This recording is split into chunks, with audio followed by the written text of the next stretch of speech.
Welcome to Cheesy Dan Reviews. I'm Cheesy Dan. This is the perfect place for the picky eater to pick their preferred piece of pizza.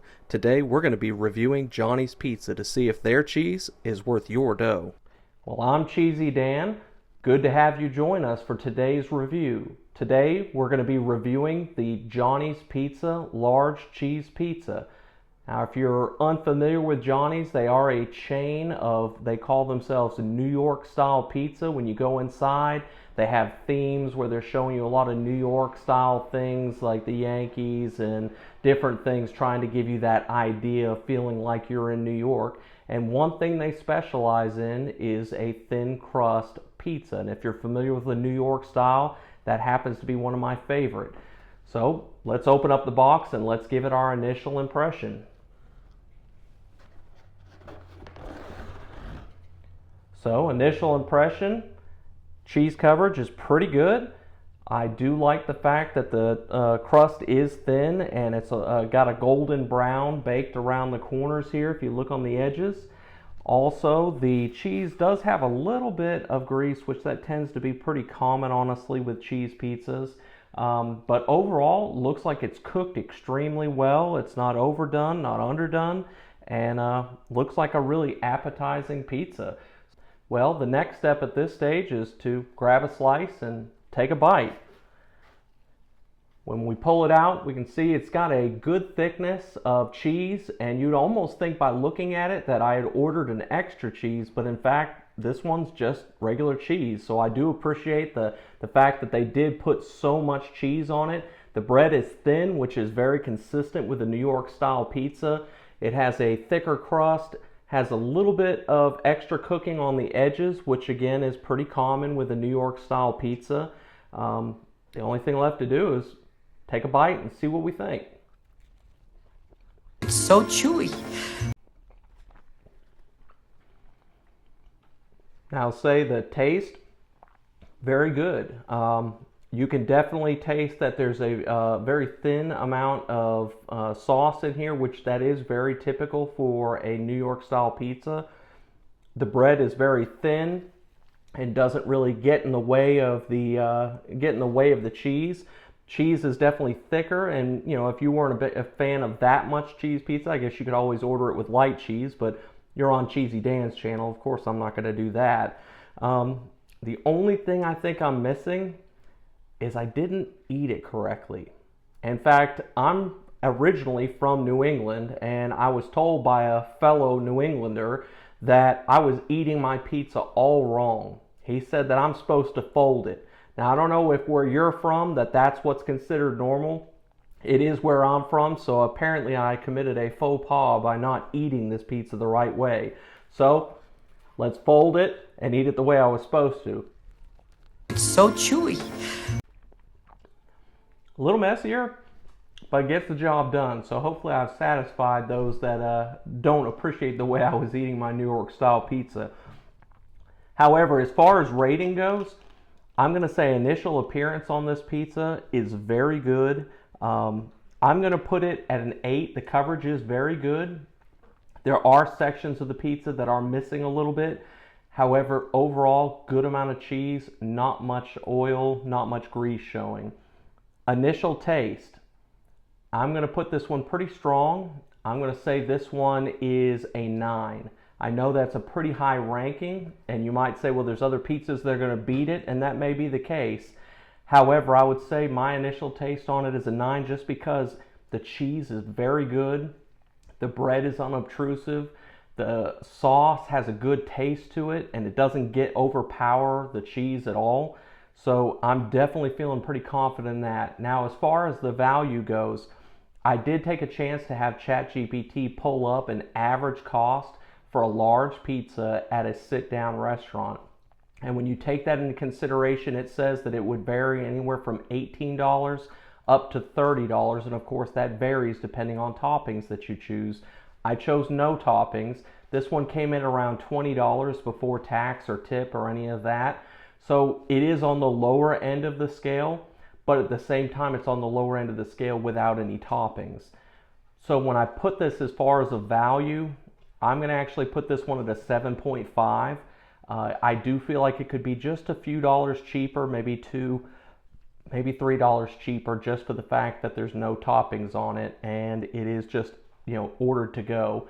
But you tell me, do you think that's a fair value? How does that compare against prices in your area? For my area, that's pretty standard, but maybe for your area, you see them cheaper or even maybe more expensive, and this comes across as extremely cheap to you. Either way, put it down in the comments. Let me know what you think about it. In the meantime, we're going to take one of these slices, we're going to put it inside a freezer bag, put it in the fridge, store it until day 3, and then we'll come back and get its day 3 score. 3 days later. Welcome back. We're now on day 3. It's time to pull the Johnny's New York style cheese pizza out of the fridge and see what it looks like. Now that it's out of the bag, now that it's out of the fridge, you can take a look at it. It does look like it's aged pretty well. I would say no real degradation. Let's get it out of the bag.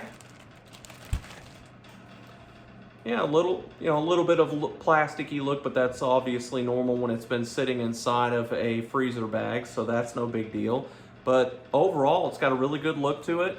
I'm going to go ahead and go with the recommendation I've had prior, because I did enjoy when I used the air fryer to heat it up. So we're going to put this one in the air fryer at 350 degrees. We're going to give it a shot, see how this one cooks up.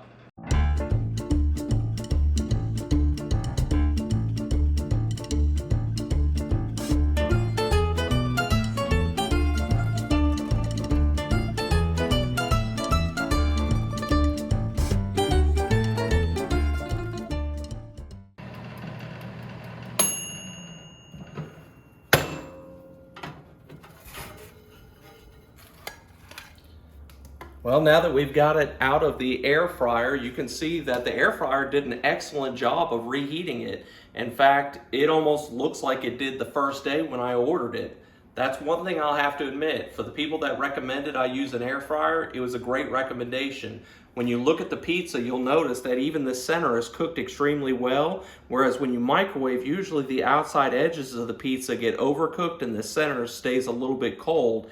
So as far as recommendations, I'm going to give that one a thumbs up, and I do appreciate that, because I'll have to say this is much more appetizing looking than microwaving. So good recommendation. The only thing left for us to do here is to let it cool off so I don't burn myself. And then what we're going to do is we're going to let it cool off, take a bite, have our day 3 taste, and then we're going to give it its cheesy score and see where it falls in the grouping. Now that the pizza's had a chance to cool, we can take one more look at it. We can see that the pizza itself, it did reheat quite well. The edges of the cheese melted over. Looks super appetizing. So the only thing left to do at this point is to take a test. If we look at it, it's still got quite a bit of its flexibility. The bread is a little bit stiff, but of course that's going to be normal. Let's take a bite. This is super awkward. The reheat taste, it's actually really excellent. The benefit of reheating with the air fryer is it almost tastes like it did on day 1. There's a little bit of crisp to the edges, but that's just because of the air fryer itself. But it really hasn't seen much degradation in taste at all. The original taste score on day 1 was really strong at 9. This one, I'm going to say we're on day 3 and the score stays really strong with this one. I'm going to say it's an 8.5. It really has not lost much, should I say, in the way of taste. So for the Johnny's New York style pizza, I'm going to say I think we've just got ourselves a new record holder. This one comes in at an 8.25. Now, as you can see here on your screen, I've got a chance to show you some of the scores because we've reviewed enough pizzas now that you can get a chance to see how they compare against each other. And Johnny's definitely scored extremely well. So if you do have a Johnny's pizza near you, have you had an opportunity to try it? If you haven't, I'd recommend you go ahead and give it a shot. I know that this pizza has held up well, and I would expect if it's a chain that you'd have similar results where you're at. But maybe you've gone to Johnny's before and you haven't had quite the same experience. Put it down in the comments. Tell me, what do you think about Johnny's? I know it is a little bit more of a premium style pizza, but obviously you don't always want a Little Caesars pizza. Some of the times you want a nice sit-down restaurant atmosphere and a more higher end pizza, and I think Johnny's is the perfect choice for that. So with that, what I'm going to ask you to do, go ahead down to that comment section, comment, share this with your friends, like it, subscribe, and make sure to hit that bell icon. That way you'll get notified when new videos get posted, because every Friday at 12 o'clock you're going to find a new video. So come back and see us, and let's see what we review next. Until we eat again, remember, stay cheesy.